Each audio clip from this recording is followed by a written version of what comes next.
Bom dia, meu prezado José Roger. Estou gravando agora a aula de número 3 sobre o pensamento e a proposta de Aristóteles concernente a direito, leis e justiça. Hoje iremos fazer uma tomada geral desse assunto para podermos encerrar até o que propomos de estudo dentro da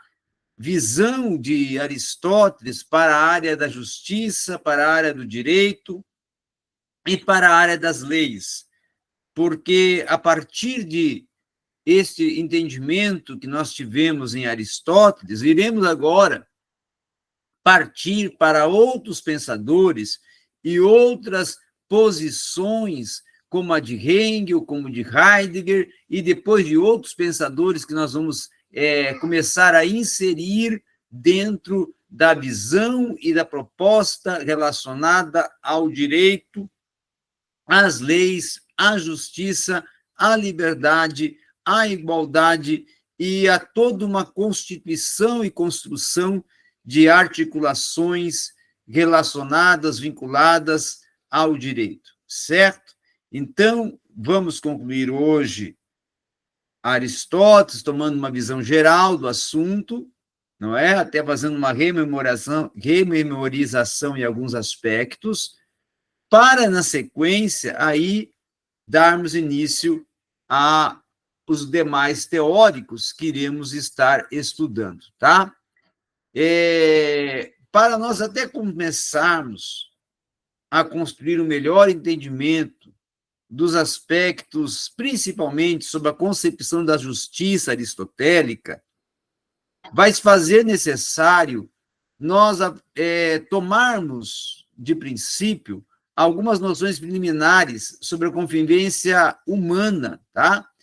Da sociedade ocorrida nos tempos ou nos dias de Aristóteles, a sociedade grega. Durante, primeiramente, toda a história da humanidade, o ser humano sempre demonstrou necessidade de viver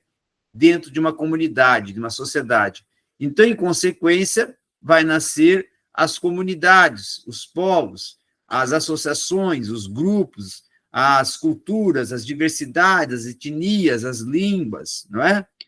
E assim surge a formulação da teoria de Aristóteles, que trabalha justamente com dois objetos para essa singularidade, que é a justiça e a injustiça, ou seja, um princípio da bipolaridade, tá? A princípio, o filósofo, ele vai definir a justiça como sendo uma disposição da alma, que todas as pessoas têm e a qual até caracteriza como certa aptidão em fazer o que é justo e agir justamente, e desejar o que é justo, e desta maneira ir se referindo à injustiça com a disposição que se faz o agir injustamente e desejar aquilo que é justo, tá?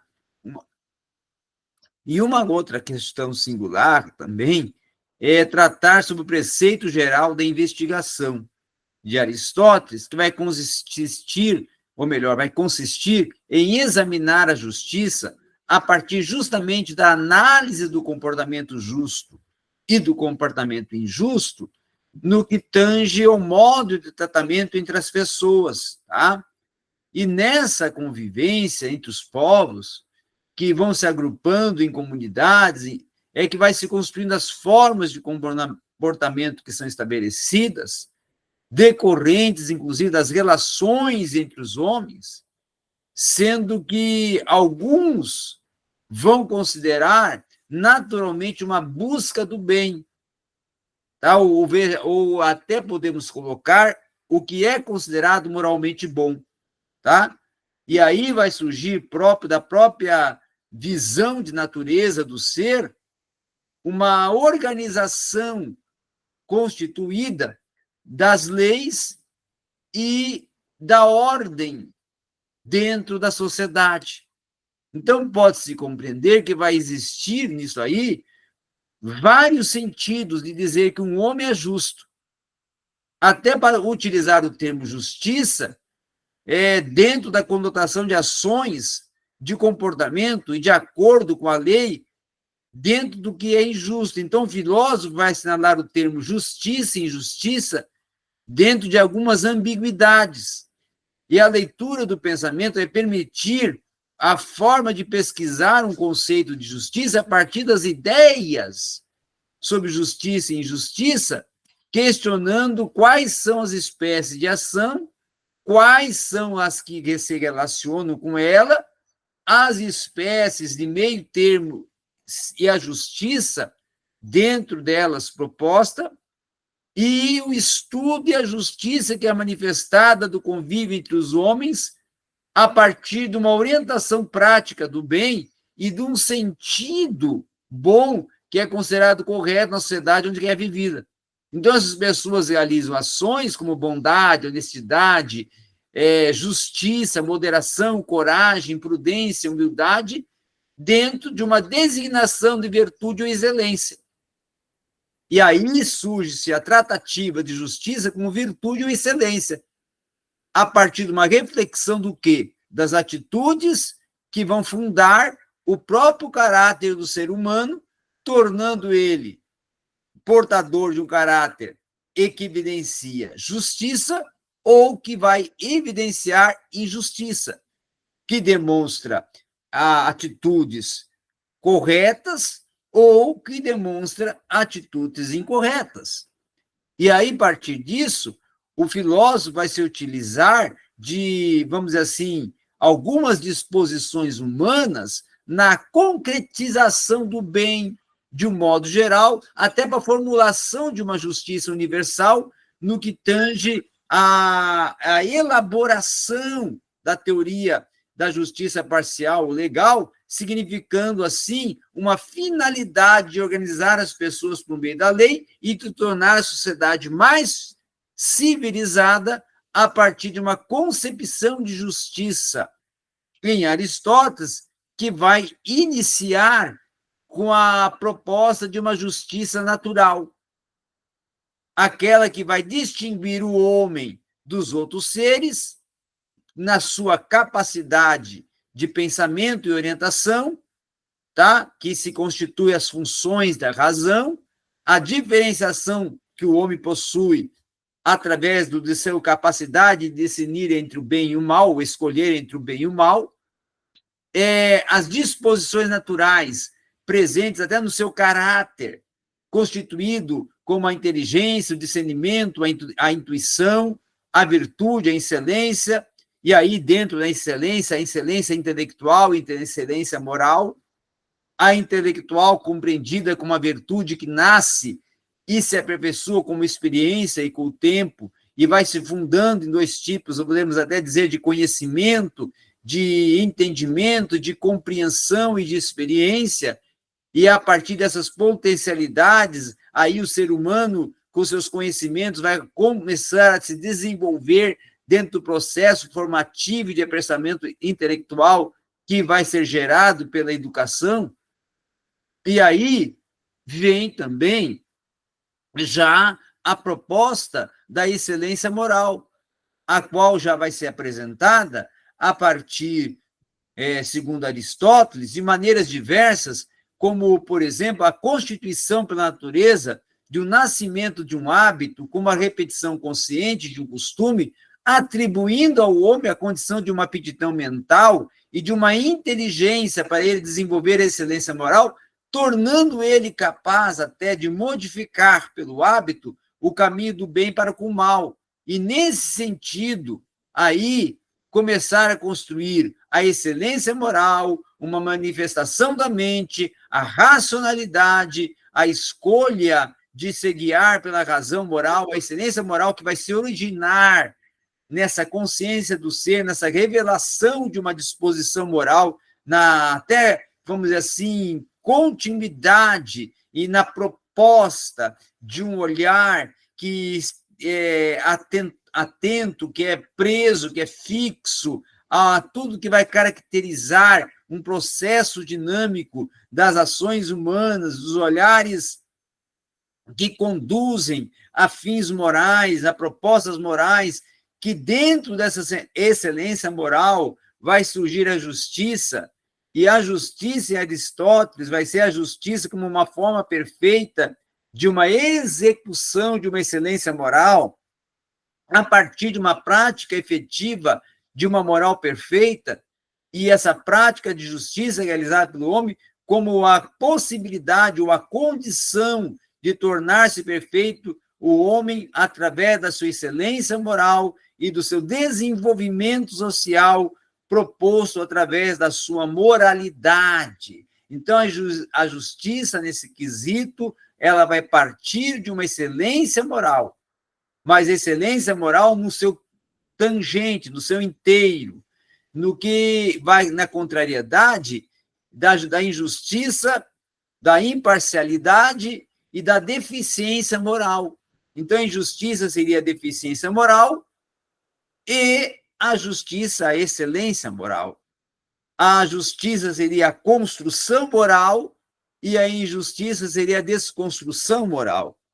A justiça seria procedimentos que indiquem uma moral perfeita dentro de atos perfeitos, e a injustiça evidenciaria a moral imperfeita proposta por atos, ou construída, formada por atos de imperfeição. Então, a justiça é idêntica à excelência moral em Aristóteles, e vai diferir, em sua essência, de uma disposição da alma, praticada justamente em prol dos outros, nessa relação próxima de uma interação em prol da paz, em prol do entendimento, em prol da harmonia na sociedade. Então, a primeira justiça, em sentido amplo, já vai se relacionar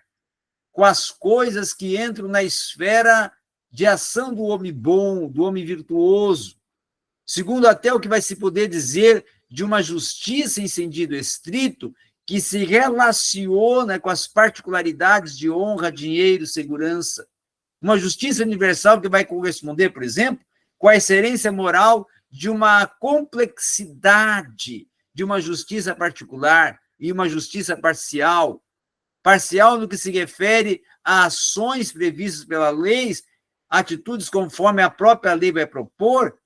a própria justiça universal já se referindo à igualdade de uma forma de geral entre os seres humanos de viverem uma vida justa, ou de propor-se uma vida justa para a sociedade.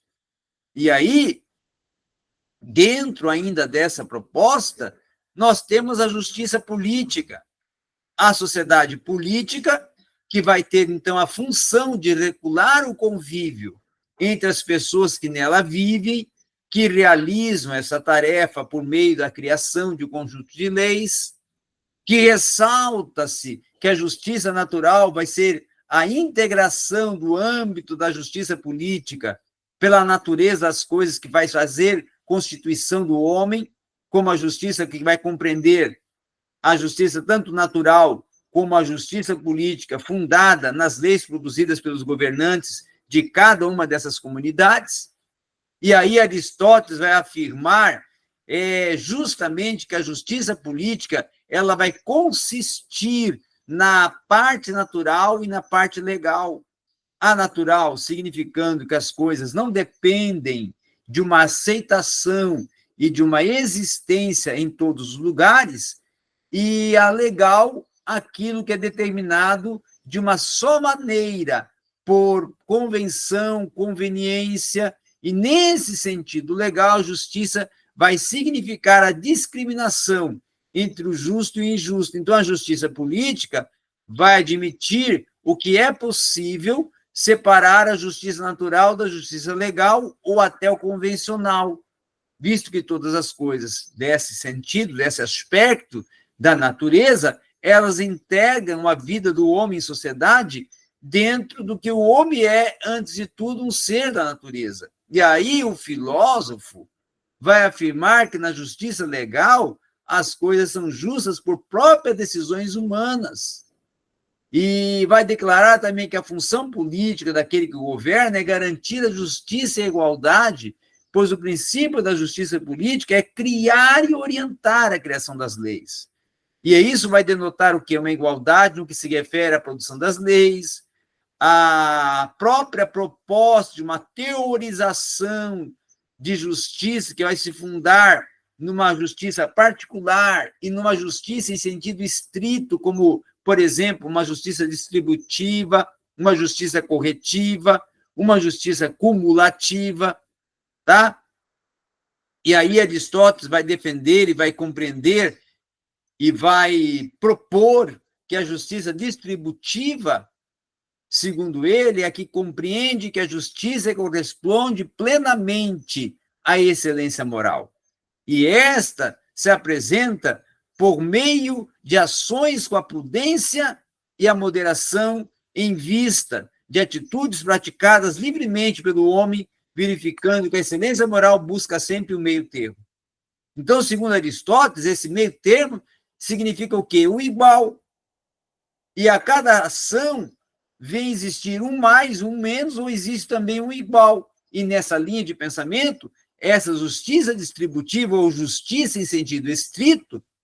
se revela uma distribuição de funções elevadas de governo, da honra de mérito das pessoas, da fixação de critérios, tributos, distribuições de cargos.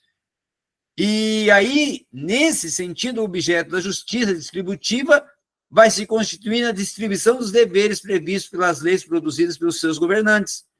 Então, na teoria de Aristóteles, o mérito demonstra o valor moral, significando justamente um crédito no praticar de ações de acordo com o que a excelência e a virtude moral propõem dentro de coragem, justiça, humildade, moderação, prudência, que são elementos ativos da proposta de justiça em Aristóteles. E aí nós vamos ver agora, ainda que Aristóteles vai assinalar, vai pontuar que a justiça distributiva ela não considera as qualificações pessoais,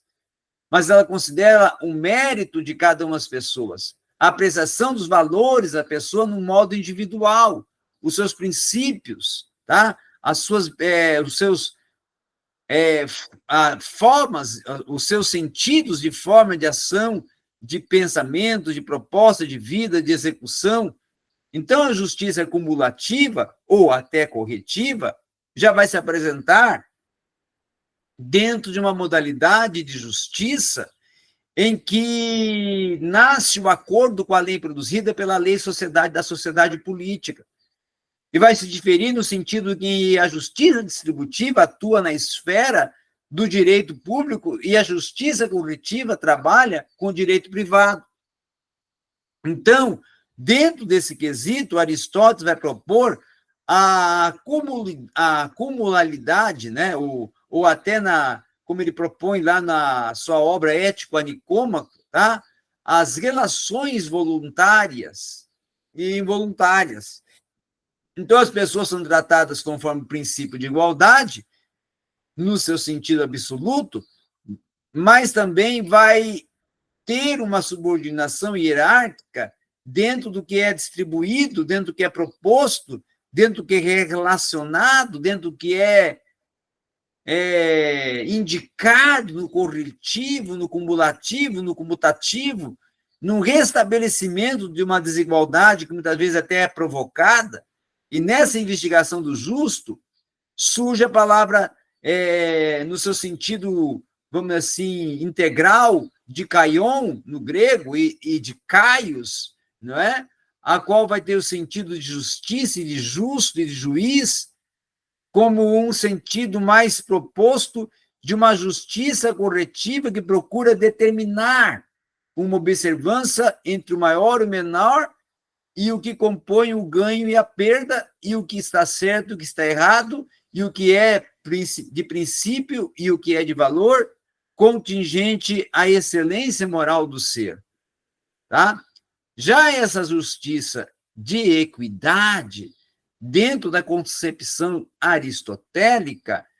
seria uma proposta de uma excelência moral que conforma-se com os extremos e que se pauta em meio aos equilíbrios e desequilíbrios, tá? Então, o justo se torna um equidistante, ou seja, um juiz do que é. E o filósofo denota essa justiça e equidade como a mesma coisa, ou seja, a justiça no seu sentido de controladora e a equidade no sentido de emancipadora, de absorver o controle. Então, a equidade vai possuir a função de correção e a justiça de execução e de controle e até de normatização do ser, propondo as suas normas para lhe conceder uma vida de excelência moral, de uma excelência de justiça, de uma excelência de procedimentos que indiquem todo um contexto, um contingente de justiça dentro de uma sociedade, dentro de uma comunidade. Então, essa é a visão que Aristóteles propõe a partir de um olhar para a própria sociedade do seu tempo e para o próprio sentido do povo grego e da sociedade grega e da polis grega na realidade do seu tempo. Então, é assim que nós começamos a compreender Aristóteles, construir o nosso pensamento a partir de Aristóteles, na visão de justiça e de direito em Aristóteles. Obrigado.